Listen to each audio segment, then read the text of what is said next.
ఆంధ్రప్రదేశ్‌లో ఎన్‌డీఏ సంకీర్ణ ప్రభుత్వం ఏర్పడిన తర్వాత ప్రజలకు వ్యవస్థలంటే భయం పోయిందా అని అనిపిస్తూ ఉంది. ఈ మాట ఎందుకన్నానంటే, ప్రస్తుత ప్రభుత్వం ఏర్పడి నెల రోజులైతున్నప్పటికీ మైనర్ బాలికల మీద జరుగుతున్న ఈ అత్యాచారాలు మనం చూస్తూనే ఉన్నాం.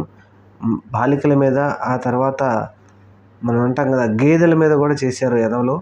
అయితే ఇప్పుడు మనం నంద్యాల జిల్లాలో చూసాం, తర్వాత గుంటూరు జిల్లాలో చూసాం, విజయనగరం జిల్లాలో చూసాం.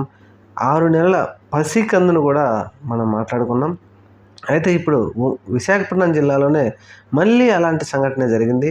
మైనర్ బాలిక మీద అత్యాచారం చేయడానికి రావడంతో, వాళ్ళ తల్లిగారు రావడంతో అడ్డం కత్తితో వాళ్ళ తల్లిగారిని పొడవడంతో ఆ పాప తప్పించుకున్నది. ఇప్పుడు ఆ పాప తల్లి హాస్పిటల్లో ఉంది.